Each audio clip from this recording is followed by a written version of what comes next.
साथ हैं वैदिक संस्कृति के अध्येता डॉक्टर अरुण कुमार जायसवाल जी। नमस्कार। नमस्कार। श्रीमद् भगवत गीता के पहले अध्याय का 26वां श्लोक और 27वें श्लोक का पूर्वार्ध। तत्रापश्यत् स्थितान् पार्थः पितॄनथ पितामहान् आचार्यान् मातुलान् भ्रातॄन् पुत्रान् पौत्रान् सखींस्तथा श्वशुरान् सुहृदश्चैव सेनयोरुभयोरपि। इसके बाद पिता पुत्र अर्जुन ने उन दोनों ही सेनाओं में स्थित ताऊ चाचों को, दादों परदादों को, गुरुओं को, मामाओं को, भाइयों को, पुत्रों को, पौत्रों को तथा मित्रों को, ससुरों को और सुहृदों को भी देखा। इस श्लोक को पढ़ते वक्त मेरे मन में भी एक बात उठ रही है कि पांडवों के साथ कौरवों ने इतना गलत किया, फिर भी अर्जुन को उन सबों को देखकर इतना शोक क्यों है? मेरे मन में भी ये बात उठ रही है, क्या ये अर्जुन का मोह है? प्रश्न जो आप लोगों ने पूछा, मोह और शोक, मोह के कारण ही तो शोक होता है। अर्जुन ने ताऊ को देखा, सभी बंधु बांधवों को देखा, दादाओं को देखा, परदादाओं को देखा, गुरुओं को देखा, पौत्रों पुत्रों को देखा, मित्रों ससुरों एवं समस्त संबंधियों को देखा, तो अत्यंत करुणाद्र होकर विषाद में सोचे कि यह युद्ध साधारण नहीं होगा। भीष्म ने कहा था कि यह युद्ध सभी के हृदय की ईंट से ईंट हिला कर रख देगा, किसी एक के नहीं, सभी के हृदय के ईंट से ईंट हिला कर रख देगा। हृदय की एक कोशिका दूसरी कोशिका से लड़ेगी, हृदय के एक तरफ का रक्त प्रवाह दूसरे रक्त प्रवाह से लड़ेगा। युद्ध शत्रुओं के बीच होता है, पर यह युद्ध तो मित्रों के बीच है। यह परिवार का घमासान युद्ध है, और फिर यह युद्ध सामान्य कैसे? अर्जुन सोचे, पूरे परिवार को मारना पड़ेगा मुझे, कुल का विनाश हमें करना होगा। कुल विनाश की बात से ही उनके मन को गहरा आघात लगा और सोचा, सारा सुख व्यक्ति को क्यों मिलता है और सारा सुख व्यक्ति इकट्ठा क्यों करता है? परिवार के लिए ही ना, उनके साथ सुख भोगने के लिए है ना, परंतु यहाँ पूरा का पूरा परिवार ही विनाश के कागार पर है। यही सोचते सोचते वे मोह की चरम अवस्था में पहुंच जाते हैं। अभी तक तो अर्जुन बोलते थे कि दुर्बुद्धि दुर्योधन है, साथ देने के लिए कौन लोग खड़े हैं, उन्हें मैं देखना चाहूंगा, उनसे युद्ध करके उन्हें पराजित करना चाहूंगा। लेकिन यहाँ देखा तो दुर्योधन कहीं दूर दूर तक दिखाई नहीं दिए। यहाँ तो मूल रूप से दिखाई दिए भीष्म और द्रोण, शल्य और कृपाचार्य, वे सारे सगे संबंधी, इनका अर्जुन से अभिन्न संबंध था। तभी तो उनका मोह चरम पर पहुंच गया और बोलने लगे कि ऐसे युद्ध से क्या फायदा, और व्यथित हृदय से उन्होंने भगवान कृष्ण से कहा। ये क्या कहा अगले श्लोक में सुनते हैं। लेकिन मूल बात है, मोह जो होता है ये कहीं ना कहीं उसमें अपना स्वार्थ भी होता है, नहीं तो सिर्फ प्रेम होता है। हाँ, कहीं ना कहीं हमारे स्वार्थ की आपूर्ति नहीं होगी, इसलिए शोक होने लगता है कि आखिर हम क्यों कर रहे हैं। इस श्लोक में का मूल निहितार्थ यही है। श्रीमद् भगवत गीता पहले अध्याय के 27वें श्लोक का उत्तरार्ध और 28वें श्लोक का पूर्वार्ध।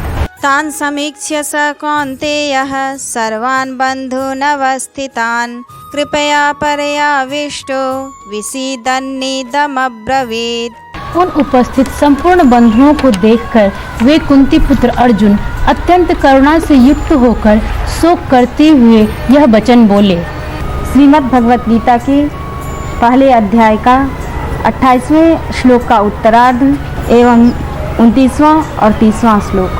दृष्टवेमं स्वजनं कृष्ण युयुत्सुं समुपस्थितुं सीदन्ति मम गात्राणि मुखं च परिशुष्यति वेपथुश्च शरीरे मे रोमहर्षश्च जायते गाण्डीवं संस्रस्ते हस्तात्वक् चैव परिदह्यते न च शक्नोम्यवस्थातुं भ्रमतीव च मे मनः।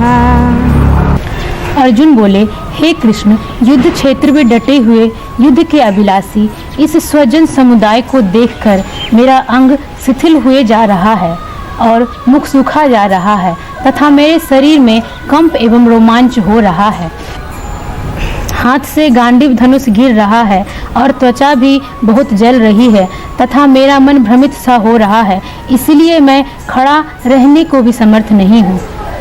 इन श्लोकों में अर्जुन कहते हैं भगवान से, हे कृष्ण, युद्ध क्षेत्र में डटे हुए युद्धाभिलाषी इस महान स्वजन समुदाय को देखकर मेरे अंग प्रत्यंग शिथिल हो रहे हैं, मुख सूखा जा रहा है, मेरे शरीर में कंपन और रोमांच हो रहा है, हाथ से गांडीव खिसक रहा है, त्वचा भी जल रही है और मेरा मन भ्रमित सा हो रहा है, इसलिए मैं खड़ा होने में भी समर्थ नहीं हूँ। तो ये जो स्थिति अर्जुन की हुई तो क्यों हुई? क्योंकि योद्धा जो होता है युद्ध भूमि में, युद्ध उसके लिए उत्साह का संचार करती है। युद्ध भूमि में युद्ध का नाद, युद्ध के घोष, वाद्य यंत्र योद्धा को उत्साहित करते हैं, उसके अंदर मरने मारने का जीवट पैदा करते हैं, कुछ करने की इच्छा होती है। अर्जुन योद्धा है, पहले भी कई युद्ध लड़ चुके हैं, पर आज वे डिप्रेशन के शिकार हैं, अवसाद में जी रहे हैं।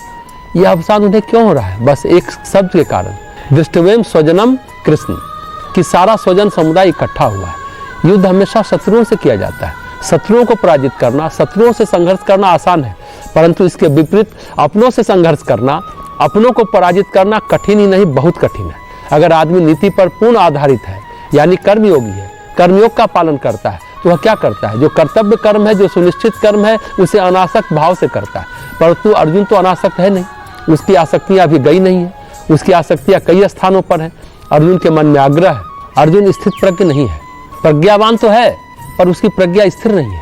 और परिणाम यह है कि अर्जुन ने जैसे ही स्वजन समुदाय को देखा वह परेशान हो गया। भगवान बुद्ध एक बात कहते हैं, इंसान को सबसे अधिक कौन रुलाता है? यादें। जैसे उन्होंने लोगों को मुर्दा ले जाते देखा, बूढ़ा देखा, रोगी देखा, इन सब में मुर्दों को ले जाते लोग ज्यादा रो रहे थे। क्यों रो रहे थे? क्योंकि उन्हें उस व्यक्ति की यादें रुला रही थी। सामान्य जीवन में देखें तो किसी के बिछुड़ने या मिलने पर किसी कारणवश कोई रोता है तो क्यों रोता है?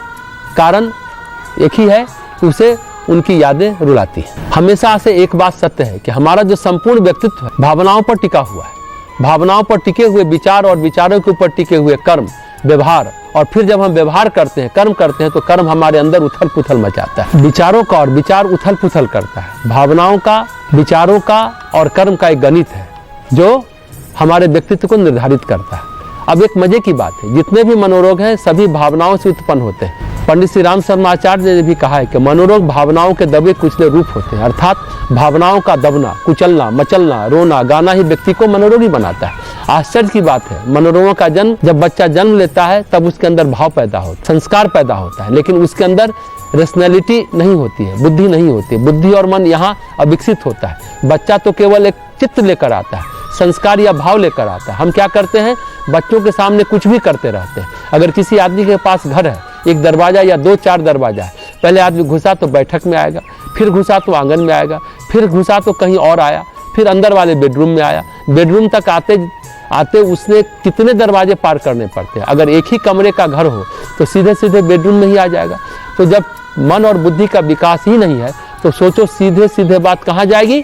सीधे सीधे बात भाव में जाएगी। बच्चे के पास मन और बुद्धि तो है, लेकिन वह अभी विकसित हो रही है, अभी पूरी तरह विकसित नहीं हुई है, इसलिए सीधे भावनाओं में जाती है बातें। और भावना में जाने पर बचपन का व्यक्तित्व या जो पर्सनालिटी डेवलपमेंट है, जो व्यक्तित्व का विकास है, बचपन का जितना रोल है उतना अन्य कहीं नहीं है। वह सीधा भावनाओं में ग्रहण हो रहा है।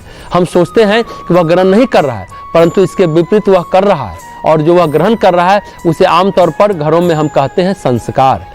उससे उसके पर्सनैलिटी अर्थात सील और गुण विकसित होते हैं, क्योंकि भले ही वो अपने चित्त में पहले से कुछ संस्कार लेकर आया हो, लेकिन अगर आप उसे शुभ संस्कार दे रहे हो तो काफी कुछ उसके अशुभ संस्कार या गलत या संचित संस्कार कम करने में आप समर्थ हो सकते हैं, जो पहले पूर्व जन्म से है। इसी संदर्भ में एक कहानी है। एक लड़की मिली, उसने कहा कि मानस धाम में बाल योगी हैं, तुलसी मानस मंदिर में उसके महाराज जी हैं, वे उसके घर गए होंगे और उसे सत्संग ले गए होंगे। लड़की के साथ गलत व्यवहार करने की कोशिश की होगी। तब से उस लड़की को पुरुष से, साधु से, अध्यात्म से घृणा हो गई। वह लड़की बहुत छोटी थी, फिर यह घृणा कैसे हो गई? कारण बड़ों के साथ कोई घटना घटती है तो कम प्रभावी होती है, परंतु छोटों में भावनाओं के साथ जो आघात होता है वे ज्यादा प्रभावी होते हैं। जैसे माँ ने कहा बड़ा अंधेरा है मत जाना, और बच्चा उसी दिन से अंधेरे से डरने लगता है। जीवन भर ऐसा बच्चा अंधेरे से डरता रहता है। माँ कुत्ते से डराती या किसी अन्य से, यह सब क्या है? यह सब कच्ची भावनाओं की उर्वर भूमि में बीज डालने के समान है। फिर उनके फल तो मिलेंगे ही, और यह फल बुढ़ापे तक साथ रहता है। एक व्यक्ति बुढ़ापे तक कुत्ते से डरता है, कारण बस इतना ही है कि बचपन में ही उसकी भावनाओं पर जबरदस्त आघात हुआ होगा। ऐसा व्यक्ति जो इमोशनली अनस्टेबल है, भावनात्मक रूप से अस्थिर है, परिपक्व नहीं है, मैच्योर नहीं है, उसे उतना मनोरोग होगा। एक शब्द है साइको इम्यूनिटी। इस पर अभी दुनिया में काम चल रहा है, अभी बहुत ज़्यादा काम नहीं हुआ है, ज़्यादा शोध नहीं हुए कि शरीर में बायो इम्यूनिटी पर तो बहुत काम होते हैं, जो अभी भी चल रहा है कोरोना वायरस के कारण कि इम्यूनिटी सिस्टम कमजोर है। इस पर भी बहुत सारे काम बचे हुए। बायो इम्यूनिटी पर बात हो रही है, साइको इम्यूनिटी पर तो बहुत थोड़ा काम हुआ है। बायोइम्यूनिटी शरीर के अंदर के रोगों से लड़ने की क्षमता को कहते हैं। अगर किसी के अंदर मजबूत बायोइम्यूनिटी है तो जल्द बीमार नहीं होता है। योगी है, प्राणायाम करता है, तपश्चर्या करता है तो उसकी बायोइम्यूनिटी मजबूत होती है, उसे जल्दी कोई रोग नहीं होता, चाहे वह कितने भी गंदे स्थान पर है, कितना भी इन्फेक्शियस जगह क्यों ना हो, रोग नहीं होगा। उसी तरह साइकोइम्यूनिटी है, आदमी के अंदर सेल्फ कॉन्फिडेंस लेवल है, उसके अंदर इमोशनल मैच्योरिटी है, इमोशनली अपने को सिक्योर महसूस करता है, इमोशनली वो कमजोर नहीं है तो उसके अंदर इमोशनल स्टेबिलिटी है, फिर उसके अंदर रोग नहीं होगा, मनोरोग नहीं होगा। आत्मबल, भावनात्मक परिपक्वता, भावनात्मक स्थिरता, ये 3 चीज है जो मनोरोग नहीं होने देते। इसको कहते हैं मनोप्रतिरोधक क्षमता, साइको इम्यूनिटी। लेकिन जो व्यक्ति भावुक है वह बहुत दुखी रहता है। तो यहाँ पर क्या है, अर्जुन ने देखा, अर्जुन भावुक हो गया तो व्यक्तित्व का आधार ही हिल गया।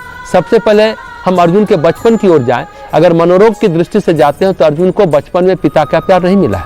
उस प्यार को पाने के लिए अर्जुन का मन तरसता रहा। धृतराष्ट्र पिता का प्यार दे नहीं पाए, वे अपने बेटों में ही उलझे रहे। पिता का प्यार उसे 2 लोगों से मिला, एक भीष्म से और दूसरा द्रोण से। अर्जुन जब भीष्म को तातश्री कहते थे तो भीष्म कहते थे, पुत्र मैं तुम्हारा तातश्री नहीं, मैं तुम्हारा पितामह हूँ, मैं तुम्हारे तात का भी तात हूँ, अर्थात तुम्हारे पिता का पिता। उत्तर में अर्जुन कहा करते थे, मैं तो आपको तातश्री ही कहूँगा। अर्जुन के मन में पिता का प्यार पाने की ललक नहीं उसे ऐसा कहलवाया। अर्जुन को पिता का प्यार दिया आचार्य द्रोण ने। आचार्य द्रोण का अपना बेटा अश्वत्थामा, अश्वत्थामा को वे कम प्यार करते थे, अर्जुन को ज्यादा प्यार करते थे। जो विद्या उन्होंने अश्वत्थामा को नहीं सिखाई वे विद्या उन्होंने अर्जुन को सिखाई। ये बड़ी बात है। जहां जहां अर्जुन को पिता का प्यार मिला, जिन जिन ने उससे पिता का संरक्षण दिया, आज वे ही युद्ध में उसके प्रतिद्वंदी बनकर खड़े हैं। सज्जनों का भय नहीं है, भय केवल 2 लोगों का है जो अर्जुन को प्यार करते हैं, वे हैं आचार्य द्रोण और भीष्म पितामह। ऐसे यह बात भी ठीक है कि उसके साथ और लोग भी खड़े हैं। यही सब देखकर अर्जुन को अत्यधिक पीड़ा हुई। दृष्टवेमा स्वजनम। जब आदमी की भावनाएं उद्वेलित होती है तो उसमें तनाव उत्पन्न होता है, स्ट्रेस क्रिएट होता है। तनाव और स्ट्रेस 2 तरह का होता है। स्ट्रेस के 2 लक्षण होते हैं, एक तो वह प्रेरित करता है और दूसरा हार्मोन सेक्रेशन होता है, हार्मोन का उत्सर्जन होता है। या तो भागो या लड़ो, फ्लाई या फ्लाइट।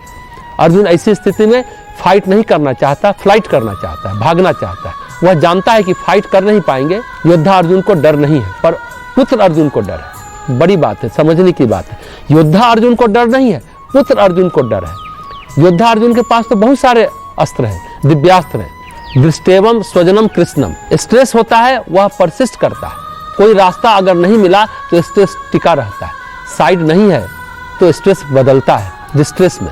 अर्जुन को डिस्ट्रेस है, वह आ गया डिप्रेशन में, अवसाद में, कंटिन्यूटी में वो डिस्ट्रेस वहां बना रहा। डिप्रेशन के कारण, लगातार अवसाद के कारण जो लक्षण है वह कहता है त्वचा जल रही है, पसीने पसीने हो रहा है, मुख सूखता जा रहा है, सारे अंग शिथिल हो रहे हैं, गांडीव संस्थित, गांडीव छूटा जा रहा है, नर्वस ब्रेकडाउन हो रहा है, शरीर कांप रहा है, धनुष छूटा जा रहा है। ये सब जो लक्षण है अब अर्जुन को कुछ भी समझ में नहीं आ रहा। यह सब हुआ है भावनाओं के कारण, क्योंकि उसके मर्म पर चोट लगी है, उसके मर्म पर चोट लगी है। अगर किसी को भी बुरी खबर मिल जाए एकाएक जो उसकी भावनाओं को एकदम आहत कर दे तो वह आहत व्यक्ति अचानक ट्रॉमा में चला जाता है।